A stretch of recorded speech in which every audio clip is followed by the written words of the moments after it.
ada beberapa anak ya, beberapa teman-teman yang sudah ngisi di chat. Oke, ada Bu Amel nih, kebetulan Bu Amel kakak saya nih, Mbak Dinda. Di TK juga sudah melaksanakan pembelajaran tentang anak berkebutuhan khusus. Kemudian ada Bu Nuri, hai Bu Nuri, kebetulan lagi sibuk ya, tapi masih ada kategorinya ABK-nya slow learn dan low average, oke. Low average itu berarti ininya rendah ya. Kemudian ada Bu Sri Wijayanti dari SDN Medang, Tangerang. Ada 3 siswa yang berkebutuhan khusus, oke. Mudah-mudahan Ibu bisa mengidentifikasi ya. Ada Bu Yuliarsi. Ini apakah ini anak yang sama Bu Yuliarsi dengan yang dulu pernah diceritakan? Karena ada anak ABK usia 12 tahun, kemampuannya setara usia 5 tahun. Baik. Beda sekolah Mbak Anizar. Oh, beda sekolah ya Bu? Ya, udah beda lagi yang dihadapin. Oh gitu. Kebetulan kita berapa tahun yang lalu ya Bu? 3 tahun yang lalu ya dapat curhatan tentang anak berkebutuhan khusus. Iya, terima kasih Mbak Anizar. Karena sama-sama. Kemampuan untuk memomong anak-anak dengan kebutuhan khusus itu belum kami miliki. Di awal-awal SD Tridati itu saya juga perlu bantuan dari teman-teman dari tim GSM. Baik, mudah-mudahan nanti kita belajar bareng ya Bu Yuli ya. Oke, kemudian ada Bu Meta. Saya juga ya, sampai usia 14 bulan juga belum bisa baca, 14 tahun mungkin kali ya Bu Meta. Kemudian ada di SMA ada Mbak Reno, hai Mbak Reno, ada 3 ABK. Pernah ngajar di SMA, di kelasnya ada 3 ABK. Lalu ada Mbak Dinda, murid saya Bu, oke, mungkin tunarungu ya, kemudian ada yang slow learn juga, beberapa memang ada yang ASD, ADHD, speech delay. Oke, ada Bu Desi, wah ini ada guru pendamping, Masya Allah, mendampingi anak autism dan anxiety ya, oke. Baik teman-teman, kita mulai ya. Sebenarnya saya tidak dikatakan menjadi orang yang dikatakan mampu atau hebat, tapi saya sendiri hanya belajar untuk aplikatif ketika ada yang ingin saya pelajari, karena saya begitu semangat, excited untuk melakukan pembelajaran untuk anak berkebutuhan khusus. Sebentar, saya prepare. Ini kok nggak bisa. Bentar.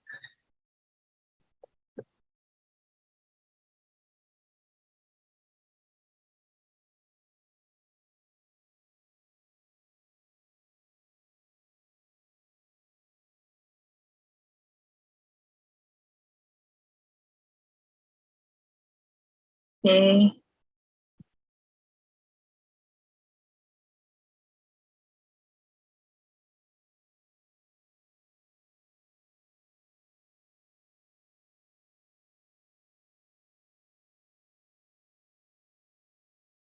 Apa kelihatan Mbak Dinda? Sudah kelihatan Bu. Ini nampaknya jelas atau kepotong? Jelas ya, oke. Baik teman-teman, ya materi yang ingin saya sampaikan malam hari ini itu tentang layanan pendampingan untuk siswa berkebutuhan khusus. Alasannya kenapa sih dulu saya milih sekolah inklusi, sedangkan sekolah kami saja yang dalam bentuk reguler masih banyak anak-anak yang belum memiliki kepahaman. Tetapi kenapa kita bilang sekolah kita dibutuhkan inklusi? Karena sekarang kan sudah ada peraturan pemerintah tentang inklusi. Yang kedua, sudah banyak anak-anak yang mengidap kelainan. Mungkin kelainan dibilang kelainan berbeda, mungkin dilahirkan secara berbeda. Kenapa kita harus milih inklusi? Nah, karena sejatinya sekolah itu kan tempat beradaptasi anak-anak dengan lingkungan sosialnya. Sedangkan inklusi itu adalah sarana untuk mengakomodasi pembelajaran yang disesuaikan dengan kebutuhan anak. Kemudian di inklusi juga kita bisa mengoptimalkan potensi anak dalam kemandirian dan keterampilan hidup, mengenali dirinya, Kemudian anak-anak di inklusi juga, di sekolah-sekolah inklusi juga membantu meregulasi emosinya serta mengembangkan kemampuan problem solve. Beberapa dari teman-teman banyak yang juga punya kendala. Tapi kadang kita tidak nampak, tidak tahu bahwa ada anak-anak di dalam kelas-kelas kita yang mempunyai kebutuhan inklusi. Kenapa sih kita harus membuka diri untuk menerima anak-anak inklusi di sekolah kita? Mungkin ada beberapa teman-teman di sini yang sekolah SD negeri. Kalau saya sendiri memang saya adalah sekolah madrasah ibtidaiyah swasta. Di kami dulu menerima inklusi belum ada Permendikbudnya, teman-teman, belum ada peraturan pemerintahnya. Tapi kenapa kita bisa katakan kita harus menerima siswa inklusi? Karena 40% per tahun itu siswanya menyandang disabilitas. Baik itu mereka kesulitan dalam masalah penglihatan, pendengaran, lalu motorik halus, motorik kasar, berbicara, dia ada permasalahan intelektual, ada kesulitan spesifik, dan kemudian ada kesulitan emosi. Bukan hanya kesulitan yang nampak dalam bentuk fisik, tapi juga banyak hal-hal yang tidak nampak. Dia kelihatannya wajahnya biasa, anaknya ganteng, keren, tapi ternyata mereka anak yang membutuhkan perhatian khusus. Secara keseluruhan pembelajaran itu sebenarnya tidak harus hanya bersifat kekhususan, tetapi di dalam pembelajaran seharusnya semua guru memberikan perhatian terhadap semua anak dalam bentuk kekhususan, karena semenjak kurikulum Merdeka kita sudah berdiferensiasi dan pembelajaran kita lebih beragam dan bisa diterima oleh semua anak. Setiap tahun target pertumbuhannya untuk penyandang disabilitas itu 40-49%, dan itu cukup besar, teman-teman. Kenapa? Makanya pemerintah menggalakkan, termasuk UNESCO menggalakkan untuk menaikkan sekolah-sekolah untuk menerima anak-anak dengan kekhususan tersebut. Banyak yang curhat ke saya itu bahwa mereka tuh nggak sanggup loh untuk menerima anak-anak kebutuhan khusus. Dan beberapa dari mereka tuh karena nggak ngerti, nggak paham, nggak tahu caranya bagaimana bisa menerima anak-anak kebutuhan khusus di sekolah. Atau mungkin mereka tidak punya kepahaman mendalam tentang gimana sih mentreatment anak-anak ini, sedangkan yang reguler saja, kita mengajarkan murid-murid yang reguler saja sudah kesulitan. Atau mungkin di GSM kita belajar juga bagaimana menyenangkan anak-anak dengan pembelajaran yang berbasis kesetaraan. Tapi di sini bagaimana ketika kita mempersiapkan layanan inklusi, apa saja sih yang mesti di-preparing?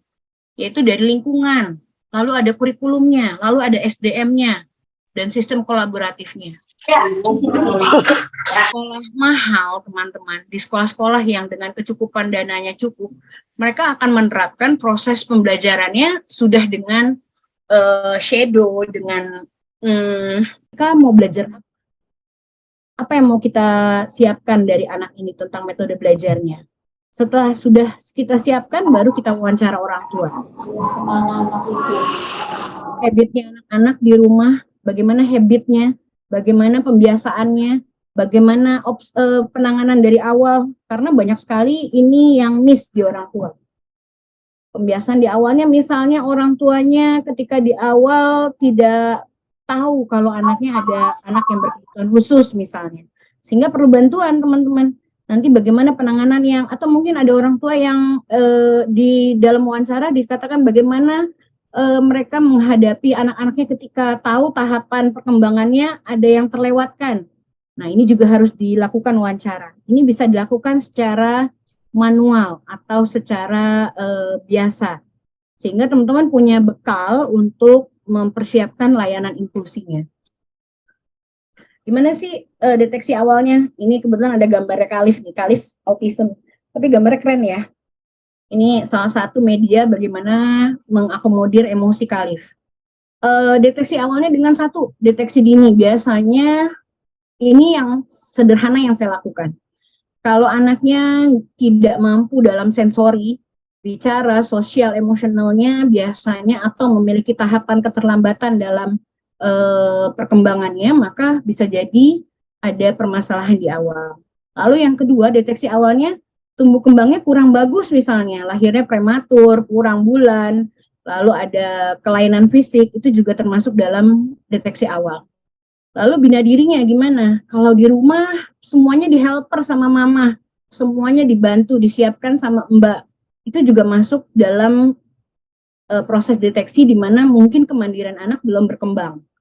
Lalu sosialnya bisa eye to eye-nya, mungkin ketika kontak mata tidak ada, dia lebih banyak bermain. Boleh teman-teman ketika melakukan deteksi awal, berikan permainan Lego atau permainan kubus, kotak di kalau itu ketika kita panggil dia melakukan interaksi, maka bisa jadi fokusnya sudah baik. Tapi jika tidak, bisa jadi mungkin fokusnya kurang tepat atau kurang baik. Yang kelima, nalar. Ini yang paling sering kita bisa lihat. Gimana caranya nalarnya? Kalau baru kita ajak ngobrol, misalnya kita kamu kakak kalau mandi pakai apa? Kalau dijawabnya yang lain, bisa jadi nalarnya tidak terjadi, sehingga butuh bantuan tadi. Ada pertanyaan yang tidak bisa cepat dia jawab, sehingga dia butuh bantuan tadi, menyelesaikan. Biasanya anak-anak dengan kebutuhan khusus ini mempunyai ini yang kebutuhan dengan disabilitas intelektual ya teman-teman.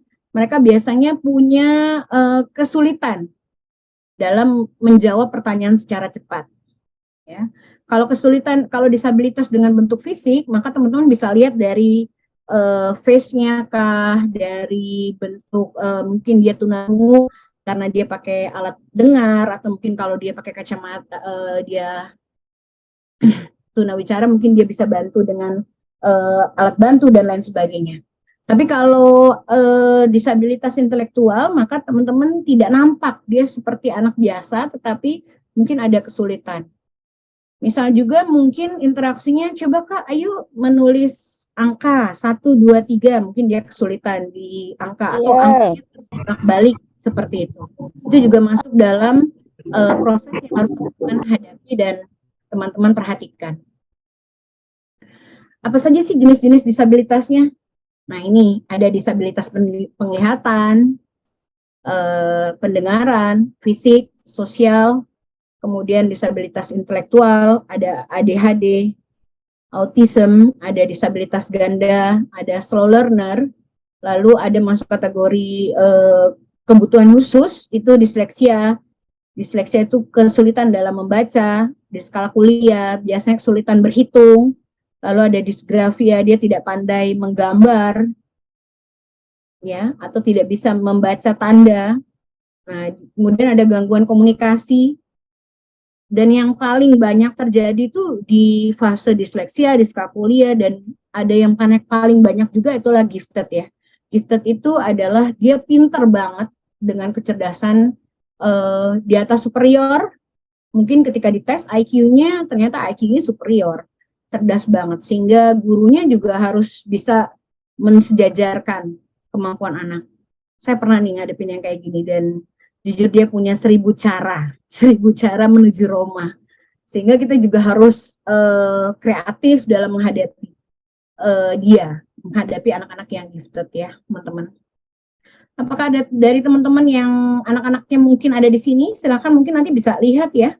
Nanti bisa kita share di pertanyaan, apakah ada masuk di salah satu kategori ini. Apa sih catatan pentingnya dalam perkembangan ABK? Yang pertama, bagaimana dia mampu meregulasi diri. Regulasi diri itu pipis, buang air kecil, buang air besar secara mandiri. Itu regulasi dirinya. Mampu nggak dia?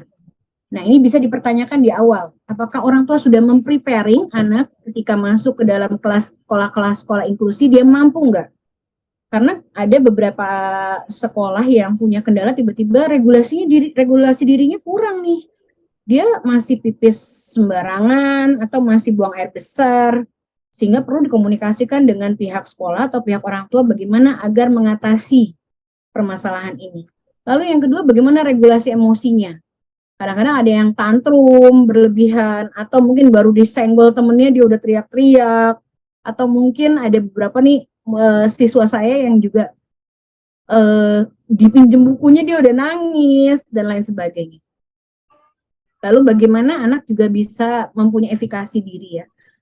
Intervensi bagaimana diberi kepercayaan bahwa dia mampu, dia bisa, dia pasti bisa. Di dalamnya juga bagaimana perkembangan ABK kita bisa lihat dari apa? Mereka punya keterampilan sosial yang baik. Nggak penting untuk akademik, tapi untuk anak yang gifted, akademik penting, tetapi bagaimana dia juga punya keterampilan sosial. Kenapa? Makanya tadi teman-teman lihat ya, pembelajarannya tidak yang berupa bentuk dalam bentuk angka, tapi bagaimana pembelajarannya mengakomodir anak-anak untuk kemandirian. Yang paling penting ini mental health, teman. Seberapa penting kita menyiapkan mental health anak ABK di dalam kelas atau di sekolah-sekolah inklusi. Bagaimana mental health anak reguler saja menjadi PR kita karena apa? Kasus bullying. Tapi alhamdulillah beberapa anak-anak di Al-Husna kami membangun mental health-nya dengan cara pakai buddy. Jadi bagaimana anak-anak, ayo siapa yang siap menjadi badinya si A hari ini, itu di-share oleh guru-guru Al-Husna.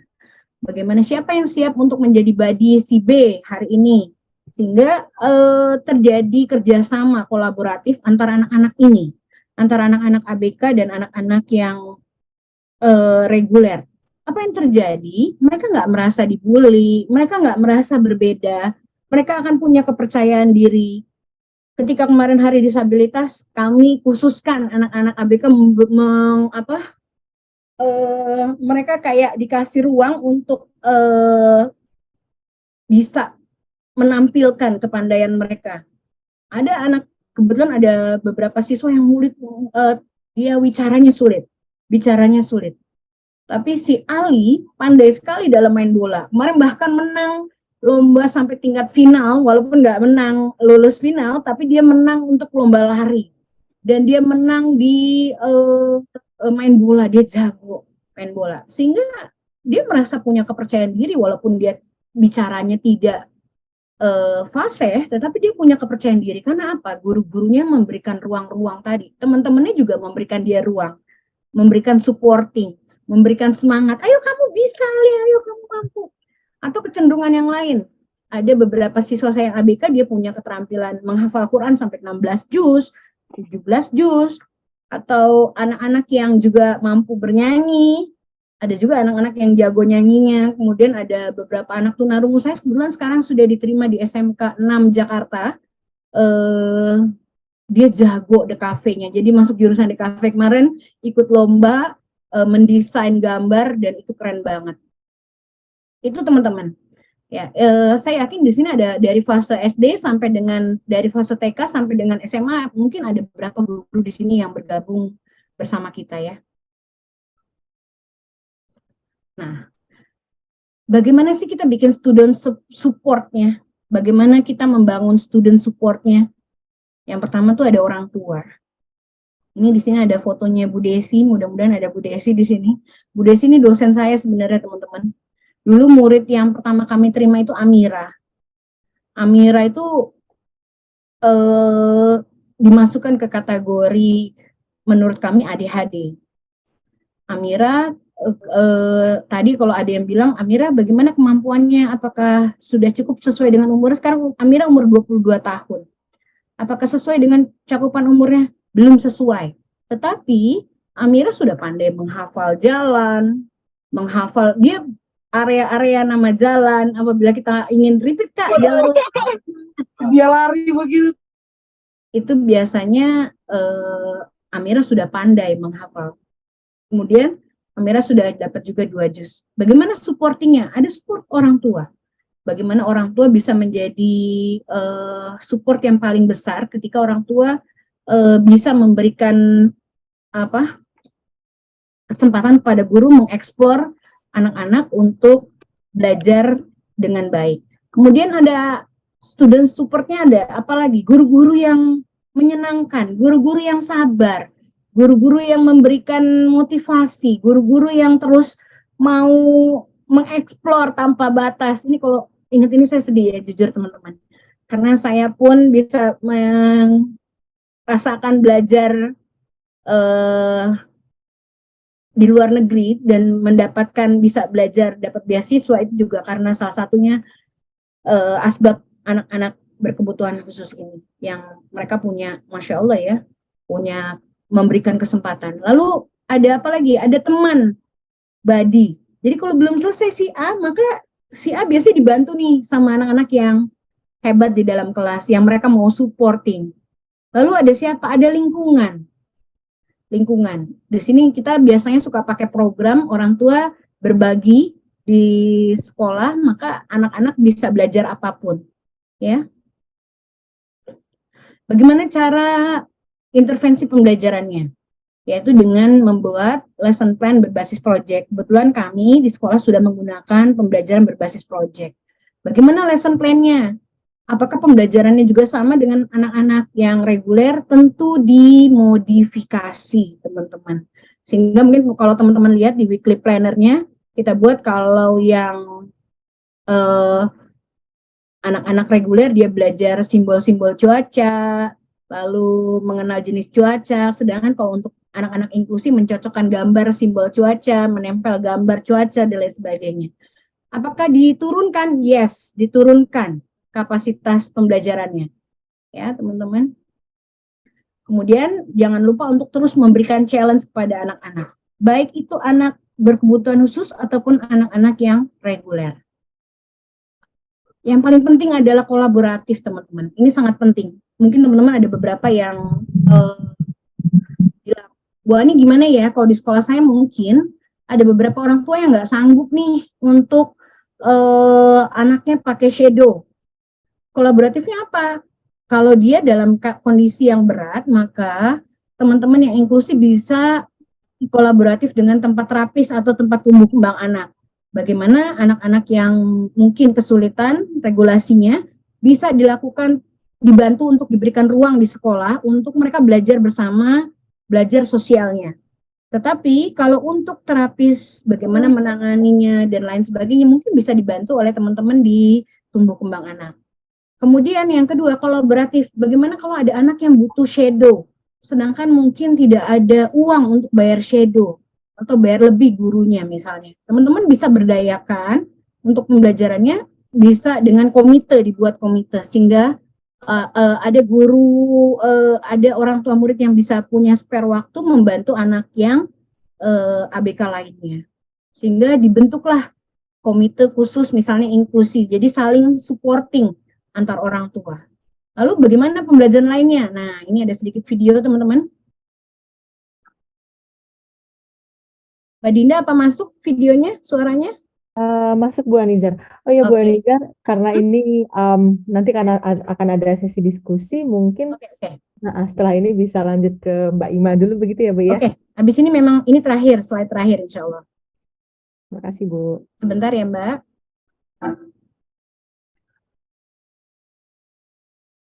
Oh, suaranya belum masuk Bu, sepertinya. Suaranya belum masuk, Bu Ani.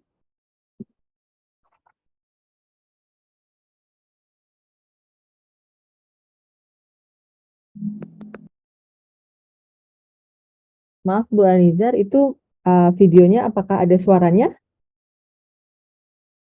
Oh, mungkin nggak dengar.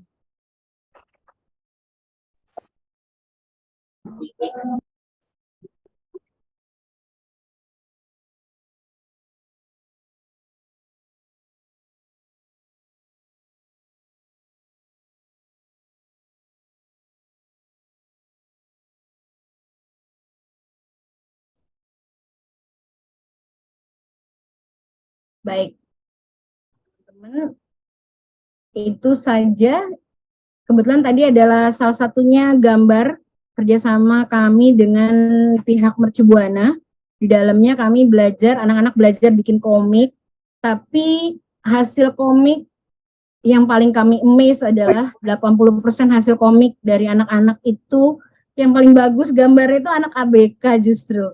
Dan itu kami sangat apresiasi karena apa? Ternyata dengan membuat komik mengakomodir emosi mereka lewat gambar. Masya Allah banget ya. Ternyata hal yang sederhana kami lakukan di sekolah itu membawa impact yang luar biasa.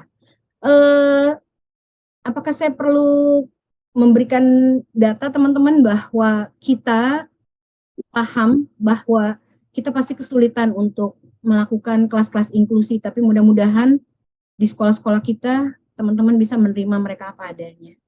Sekian, terima kasih Mbak Dinda waktunya. Wassalamualaikum warahmatullahi wabarakatuh. Waalaikumsalam. Warahmatullahi wabarakatuh.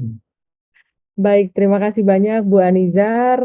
Sepertinya dari pemaparan Bu Anizar tadi bisa menjawab beberapa keresahan dari guru-guru seperti Bu Yuliarsi tadi ya, tentang bagaimana menangani dan mengklasifikasi begitu ya kalau bahasa saya, anak-anak berkebutuhan khusus gitu secara praktiknya gitu. Baik, selanjutnya dengan Mbak Ima. Halo Mbak Ima. Halo Mbak Dinda, Apakah Mbak Ima sudah siap? insya Allah. Oke, baik. Selanjutnya saya berikan waktu kepada Mbak Ima untuk memberikan pemaparan. Silakan Mbak Ima. Baik, terima kasih Dinda. Assalamualaikum warahmatullahi wabarakatuh. Selamat malam Bapak Ibu yang sudah hadir di sini. Saya ini agak-agak bingung mau sharing karena semuanya udah diborong Bu Ani.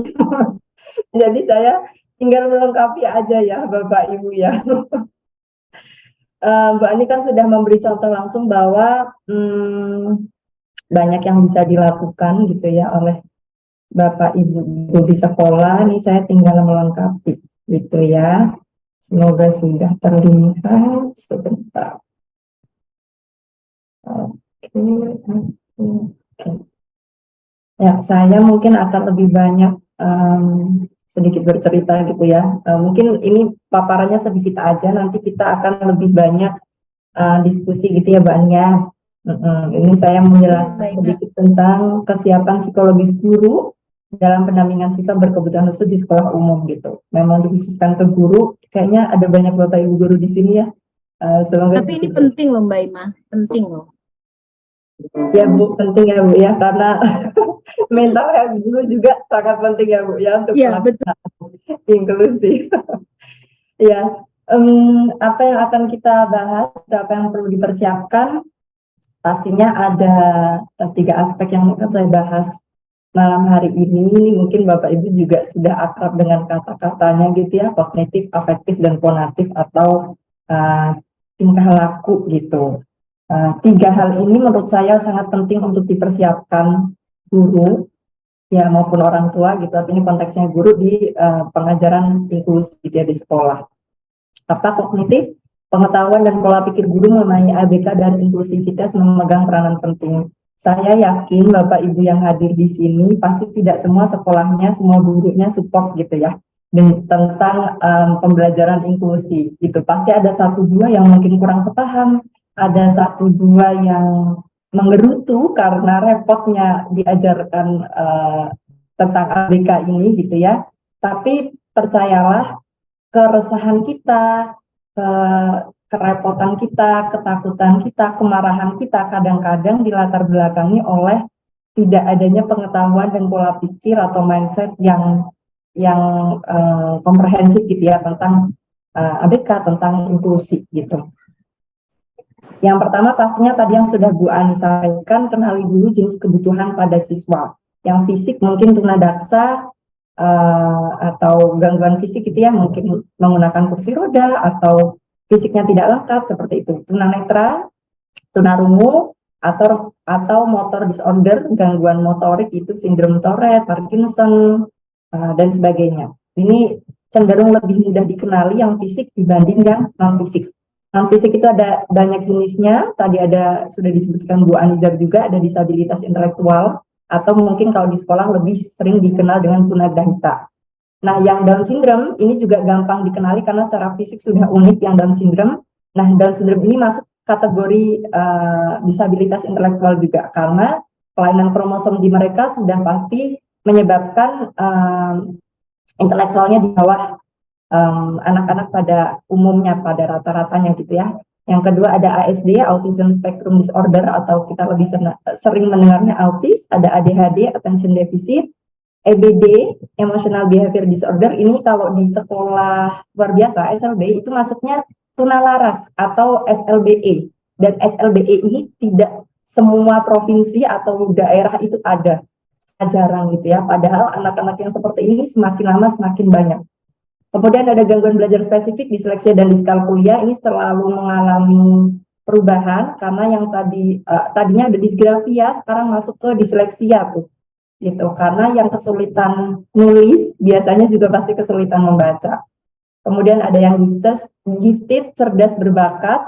Selain tadi Bu Anizar menjelaskan kemampuannya biasanya IQ-nya di atas superior, bisa juga kemampuannya mungkin superior aja, tapi dia berbakat tertentu. Misalkan musiknya baru sekali belajar, langsung bisa semua instrumen, misalkan gitu. Itu juga bisa masuk kategori gifted gitu.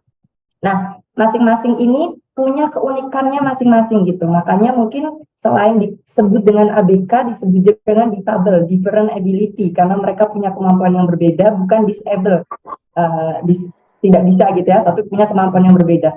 Mereka punya keunikan masing-masing, misalkan gini, sama-sama ADHD, tapi mungkin yang satu hanya kesulitan konsentrasi, yang satu mungkin ada hyperaktifnya gitu. Kemudian sama-sama ASD, tapi ada gejala yang nggak nampak di anak satu, tapi yang lain nampak gitu. Itu sangat bisa gitu. Kemudian kita juga perlu kenali ada komorbiditas atau tuna ganda atau enggak. Jadi ada 2 ketunaan gitu ya. Nah, untuk mengenali ini gimana? Tadi sebenarnya Bu Anizar udah jelaskan sedikit, saya mempertegas aja bahwa identifikasi itu bisa dilakukan di awal penerimaan siswa ya, Bapak Ibu. Dan bisa juga Bapak Ibu menyiasati dengan menetapkan kebijakan adanya surat pengantar. Kalau misalkan orang tuanya sudah tahu anaknya berkebutuhan khusus, ditetapkan aja kebijakan untuk memberikan surat pengantar atau pemeriksaan resmi di saat proses pendaftaran. Ini bisa didapat dari psikolog, bisa didapat dari puskesmas, dokter anak, klinik tumbuh kembang, dan sebagainya gitu. Kemudian kalau Bapak Ibu sudah tahu anak ini berbeda atau berkebutuhan khusus tadi, different ability, Bapak Ibu bisa men-share data asesmennya atau data yang dimiliki antar guru. Jadi semuanya punya pemahaman yang rata bahwa anak ini sampai mana hambatannya gitu. Kemudian bisa juga Bapak Ibu yang ada di sekolah itu melakukan screening, karena tadi Bu Anizar sempat menyebutkan ya, kadang anak tuh nggak ketahuan di awal gitu bahwa dia berkebutuhan khusus. Jadi bisa dilakukan screeningnya secara berkala aja, misalkan per 1 tahun gitu ya, anak yang naik kelas atau misalkan ada anak pindahan itu jadi ketahuan. Mungkin tiba-tiba orang tuanya nggak tahu dia ABK, setelah screening di sekolah atau tadi gurunya observasi, ketahuan bahwa anak ini sebenarnya punya kebutuhan gitu ya. Dan Bapak Ibu, tidak semuanya kebutuhan ini didapat dari lahir, bisa juga terbentuk setelah lahir, misalkan kecelakaan atau salah pola asuh gitu ya. Itu sangat mungkin terjadi. Tapi betul tadi yang disampaikan Bu Anizar, kita sudah mulai boleh curiga kalau sudah ada prematur atau mungkin ketika proses tumbuh kembangnya ada yang terlambat gitu ya. Speech delay misalkan meskipun sudah ditangani, bisa jadi ketika sekolah baru ketahuan ada lagi yang gangguan lainnya. Kemudian ini dengan mengenali kebutuhan siswa, guru pasti dapat menentukan metode yang cocok apa dan capaian pembelajaran yang achievable bagi anak apa.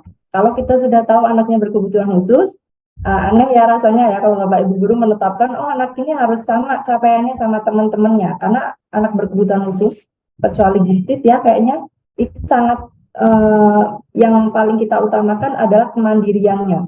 Bagaimana anak ini setelah tidak ada orang tuanya, tidak ada gurunya, bisa survive di kehidupannya sendiri, mandiri. Itu yang paling utama bagi anak. Jadi salah kalau mendahulukan kognitifnya gitu. Kemudian ya saya lupa menyampaikan tadi di awal, mungkin ini karena kita itu bentuknya sharing, Bapak Ibu yang merasa penting boleh difoto atau di screenshot atau dicatat materinya, karena kemungkinan besar nggak ada yang mengakomodir menyebarkan materinya gitu ya. Ini karena di chat ada yang bilang materi, saya baru kepikiran. Kemudian selain tadi kalau udah Bapak Ibu identifikasi, biasanya akan terbantu juga kalau udah tahu tadi ya aspek kognitifnya bagaimana, fisiknya gimana, sosial, emosi, dan perilakunya gimana. Karena sangat mungkin anak yang punya disabilitas di satu aspek, misalkan kognitif, otomatis sosial emosinya atau perilakunya juga sedikit terlambat dibanding anak-anak lainnya gitu ya. Kemudian kalau sudah dibantu dengan tadi pengantar dari dokter anak, tumbuh kembang atau psikolog, biasanya juga sudah dapat itu kita tahu dia itu kebutuhan khususnya kategori sedangkah, beratkah, ringankah. Artinya itu mempengaruhi tadi capaian pembelajaran yang bisa diterapkan guru gitu. Kemudian ini jika memungkinkan sekolah atau guru dapat menyusun PPI program pembelajaran individual untuk ABK. Ini sifatnya bisa diturun-temurunkan. Kalau kita mungkin repot di awal mengasesmen gitu ya. Tapi kalau sudah asesmennya jadi, bisa besok lagi ketika tahun depan ada anak yang serupa, kita edit-edit aja sedikit gitu ya. Kemudian selain itu tadi ya saya bilang screeningnya bisa dilakukan secara berkala. Bagaimana cara screeningnya mungkin kita akan bahas di kesempatan lain ya, karena nggak akan cukup waktunya gitu. Bisa juga menggait gitu tenaga profesional yang menyediakan pelatihan atau seminar untuk melakukan atau membuat panduan screeningnya itu seperti apa. Nah ini ada contoh buku Bapak Ibu boleh cari untuk membantu penyusunan program pembelajaran individual, diterbitkan oleh UI Publishing gitu ya, yang menulis ada Profesor Frida Mangunsong, memang sangat mendalami ABK gitu. Boleh dicari, ini sangat berguna menurut saya untuk Bapak Ibu guru yang di sekolahnya menerapkan sistem inklusi. Ini contohnya ya. Ketika guru mengetahui ada anaknya yang ADHD di kelas membutuhkan kegiatan fisik, kalau tadi di awal sudah identifikasi, oh anak ADHD ini butuh nih sebelum masuk pembelajaran dia menyalurkan dulu tenaga fisiknya atau energinya gitu. Jadi kita bisa kolaborasi sama orang tua, dibilangin nggak apa-apa terlambat sedikit masuk kelas, misalkan ketika sebelum sekolah boleh diajak sepedahan dulu atau lari pagi dulu. Gunanya apa? Kalau anak itu bangun tidur, dia langsung berangkat ke sekolah, energinya masih tinggi ya. Di sekolah ntar muter-muter gitu, Bapak Ibu capek. Jadi diarahkan aja untuk Bapak Ibunya, atau ketika di sekolah itu, misalkan ada yang mendampingi GPK-nya tadi untuk menyalurkan energi dulu. Kemudian contohnya lagi, kalau guru udah tahu siswanya tunarungu, anak tunarungu itu biasanya memahami atau menyerap informasi dengan memperhatikan gerak bibir pembicara. Jadi nggak semua anak tunarungu berkomunikasi dengan bahasa isyarat, karena ada juga yang nggak mengetahui itu. Yang paling penting adalah paham gerak bibir. Kalau seperti itu guru sudah tahu, anak tunarungunya bisa duduk lebih dekat dengan guru gitu ya, karena memperhatikan gerakan bibirnya guru gitu. Kemudian kalau sudah tahu tunarungu itu memperhatikan gerak bibir, Bapak Ibu hindari menjelaskan materi dengan sambil nulis gitu. Baiknya ditulis dulu baru dijelaskan, karena kalau ditulis sambil ditulis sambil Bapak Ibu menjelaskan, anaknya nggak lihat gerak bibirnya, jadi sulit gitu ya. Itu contoh aja. Kemudian yang kedua ada aspek afektif. Ini mengelola perasaan yang tidak nyaman sangat penting untuk jaga kesehatan mental Bapak Ibu guru di sekolah. Kalau kesehatan mental dan fisiknya terjaga dengan baik, performa dalam menjalankan tugas sebagai guru juga pastinya akan optimal gitu ya, karena kita semakin produktif. Yang pertama, apa yang perlu dilakukan? Kenali dulu, sadari tanda-tanda munculnya emosi. Kalau Bapak Ibu ngerasa marah, kecewa, sedih, dan sebagainya, itu tanda-tandanya di Bapak Ibu apa? Coba diobservasi dulu. Kita nggak bisa ngajarin anak mengelola emosi kalau kitanya sebagai guru mencontohkan tidak bisa mengelola emosi gitu ya. Misalkan kita gampang banget, misalkan ketika marah atau kecewa nada bicaranya meninggi, sensasi tubuhnya kerasa sesak di dadanya gitu kan, pengen ngomongnya cepet-cepet gitu, atau sakit kepala dan sebagainya. Mungkin setiap orang akan punya sensasi fisik yang berbeda. Bisa dilakukan caranya membuat tenang. Bagi Bapak Ibu sendiri apa gitu, ini masing-masing orang berbeda. Jadi nggak langsung marah-marah kayak serigala, tapi misalkan inhale exhale gitu ya, tarik nafas buang nafas gitu. Nggak apa-apa dilakukan di depan anak-anak, biar anak-anak sekaligus mencontoh bahwa ketika marah kamu tuh nggak harus buru-buru menjelaskan atau ngomong langsung. Kamu bisa tarik nafas dulu biar kamu lebih tenang ngomongnya, misalkan gitu. Contohnya lagi, Bapak Ibu kesel karena anak nggak kunjung bisa gitu ya di kelas. Nah, Bapak Ibu kalau sudah terlatih bisa menyadari, oh nada bicaranya mulai tinggi nih gitu. Nanti inhale exhale gitu kan. Kemudian setelah tarik nafas, buang nafas perlahan 3 kali atau 5 kali atau 10 kali, mungkin bisa mulai ditanamkan ke diri sendiri, diingatkan lagi di mindsetnya bahwa oh anak ini emang butuh waktu yang lebih lama daripada teman-temannya gitu. Kemudian Bapak Ibu bisa ngasih waktu ke anak tersebut untuk mencoba secara mandiri dulu sambil Bapak Ibu menjelaskan materi pada siswa lainnya. Karena mau nggak mau pembelajaran harus terus berjalan gitu kan.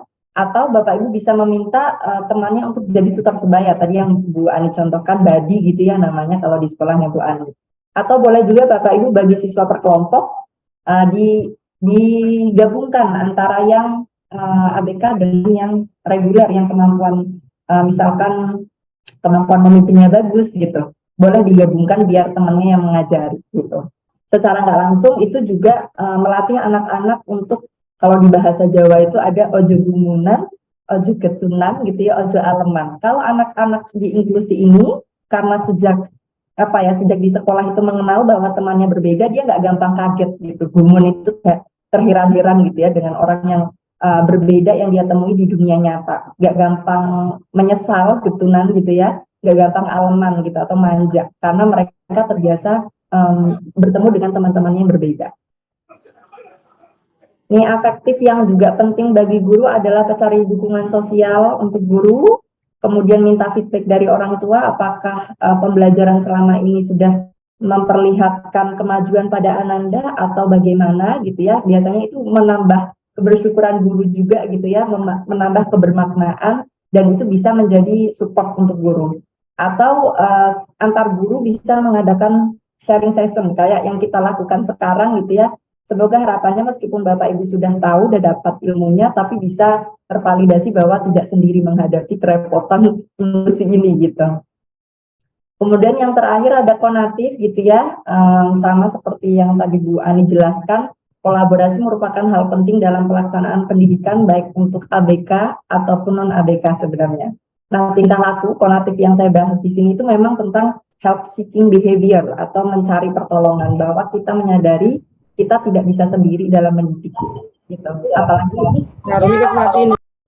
anak berkebutuhan khusus gitu kan. Makanya kolaborasi dengan siapa? Yang pastinya pertama dengan seluruh warga sekolah, mulai dari guru, sesama guru tadi ya, penjaga sekolah, penjaga kantin, satpam, petugas perpustakaan. Misalkan Bapak Ibu di sekolahnya ada yang sampai siang jam 1, jam 2 anak-anak makan di kantin di sekolah, itu kita bisa pesankan pada penjaga kantin ketika anak berkebutuhan diajarkan mandiri untuk belajar makan, ada nggak sesuatu yang aneh atau membutuhkan bantuan di kantin. Kemudian penjaga sekolah gitu ya, untuk menjaga kalau ada anak yang keluar, tadi misalkan anak tunalaras yang bermasalah di emosi dan perilaku, tiba-tiba mau kabur dari sekolah, penjaga sekolah atau satpamnya kan harus aware juga, harus sadar gitu kan, atau petugas perpustakaan gitu. Ketika anak misalkan di perpustakaan, yang lain baca, dia diem di pojokan karena nggak tahu gimana, petugas perpustakaan bisa ngebantu gitu kan. Kemudian yang pastinya libatkan orang tua, contohnya dengan apa? Dengan kegiatan parenting, HBL itu home based learning yang tadi Bu Ani sempat jelaskan juga tentang project gitu ya. Kemudian memanfaatkan komite sekolah atau program wali menginspirasi atau wali murid berbagi gitu, atau menggunakan parents handbook, apa yang bisa dilakukan orang tua di rumah gitu. Kemudian yang terakhir, manfaatkan resource yang ada seperti guru yang memiliki kelebihan di bidang tertentu, misalkan gurunya ada yang pinter banget nari, anak berkebutuhan khususnya kelebihannya di nari, maka diajarkan di sana gitu. Atau mahasiswa di perguruan tinggi terdekat, Ibu Anis juga sudah mencontohkan berkolaborasi dengan Universitas Mercubuana gitu ya, atau dinas terkait, pemerintah setempat, tenaga ahli di puskesmas, RS, psikolog gitu ya. Itu bisa kita manfaatkan karena biasanya ada layanan-layanan gratis yang bisa diakses oleh semua kalangan. Misalkan kalau di puskesmas juga bisa meminta rujukan ya Vaskes 1 untuk memeriksakan anaknya ke RS atau ke psikolog gitu misalkan. Itu Bapak Ibu bisa bekerja sama dengan resource yang ada di tempat terdekat gitu. Nah, alangkah baiknya juga kalau sekolah kepala sekolah gitu ya, menganggarkan biaya untuk meningkatkan pengetahuan dan keterampilan guru setiap tahunnya dalam menangani ABK, karena ini kan terus berkembang. Sekarang juga semakin banyak terdeteksi anak berkebutuhan khususnya karena pola hidup dan gayanya banyak yang berubah gitu ya. Contohnya ini, misalkan inklusi itu kan salah satu pemikiran dasarnya adalah menyediakan kesempatan yang sama bagi anak-anak difabel tadi ya. Contohnya ini 4 perupa penyandang disabilitas gelar pameran di Bali. Itu kan diberi kesempatan untuk tampil tadi. Atau ini saya ngambil foto di sekolah di Yogyakarta gitu ya.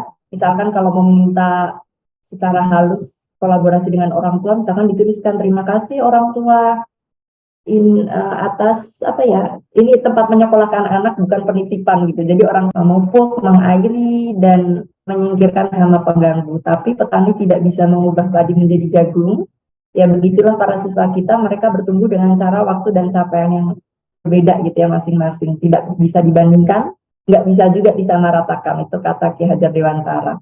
Mungkin sekian dari saya, nanti kita lebih banyak ngobrol di sesi diskusi gitu ya. Monggo saya kembalikan ke Mbak Dinda. Baik, terima kasih Mbak Ima. Wah, kasih tepuk tangan dulu dong. Tepuk tangan dulu buat Mbak Ima dan juga Bu Anizar.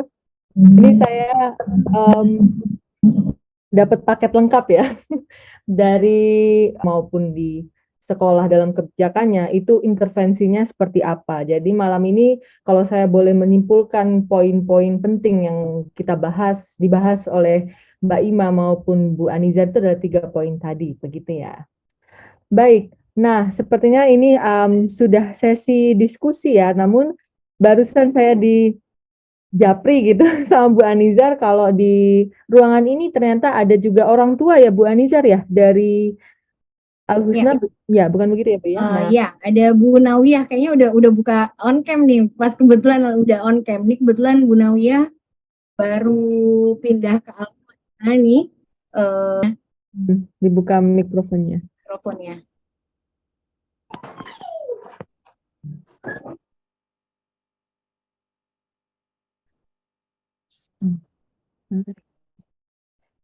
Bagaimana Bu Nawiyah?